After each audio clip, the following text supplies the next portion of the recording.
Welcome back to my channel. నేను మీ ప్రియాంక. ఈరోజు అయితే నేను ఒక కుండి తీసుకొని ఇలా రంధ్రాలు చేసామన్నమాట.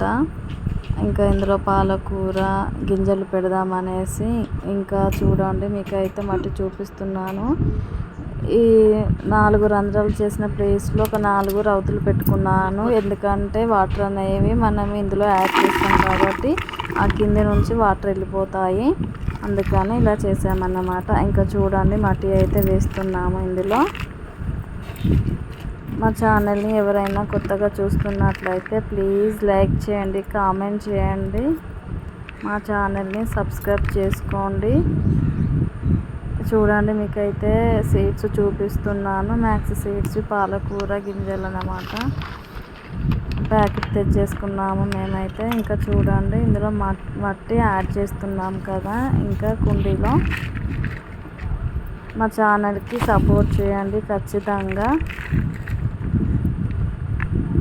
ఇది మీరు కూడా ఒకసారి ట్రై చేసి మాకు కామెంట్ రూపంలో మీకు ఎలా వచ్చింది, ఏంటి, ఎలా అనిపించింది అనేది మాకు తెలియజేయండి. నేనైతే ఇప్పుడు ఈ ప్యాకెట్ అయితే కట్ చేసుకుంటున్నాము కుండీలో వేయడానికి. నేనైతే ఫస్ట్ టైం అండి, నా చిన్నప్పటి నుంచి ఇప్పటి వరకు అయితే ఫస్ట్ టైం నేను పాలకూర గింజలని లైవ్లో చూస్తున్నాను. అసలు ఇలా ఉంటాయా అనేసి కొంచెం సంతోషంగా అనిపించింది. ఎప్పుడు చూడలే కదా. ఇంకా నేనైతే ఇందులో పోసేసుకుంటున్నాము. చూడండి చాలా రూపంలో పత్తి కానీ ఇంకా వేరే వేరే పొలాలలో గింజలు కానీ పెడతారు కదా, అలా సాల రూపంలో పెడదాం అనుకున్నాము. కానీ కుండి చిన్నది అయిపోయింది కాబట్టి మేమైతే ఇలా పోసుకున్నాము.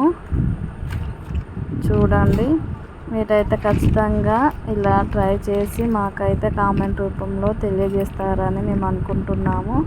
ఇంకా గింజలు అయితే వేసాము, పైనుంచి మట్టి పోసుకుంటున్నాము. ఈ కుండి అయితే మనకు అందుబాటులో ఉంచుకోవాలి ఫ్రెండ్స్, ఎందుకంటే పక్షులు అనేవి తిరుగుతూ ఉంటాయి కదా, ఇవి ఎత్తుకపోవడం జరుగుతుంది. అందుకని మనకు అనుకూలమైన ప్లేస్లో పెట్టుకోవాలి, పక్షులు చూడని ప్లేస్లో. ఇంక ఇలా అయితే మట్టి చల్లుకొని విత్తనాలు కనబడకుండా మట్టి మంచిగా ఇట్లా చల్లుకొని మనమైతే ఇందులో ఇలా చల్లుకోవాలి ఫ్రెండ్స్. చూపిస్తున్నాను కదా వీడియోలో. వాటర్ అయితే ఇట్లా లైట్గా మనము ఇలా చిలకరించాలి.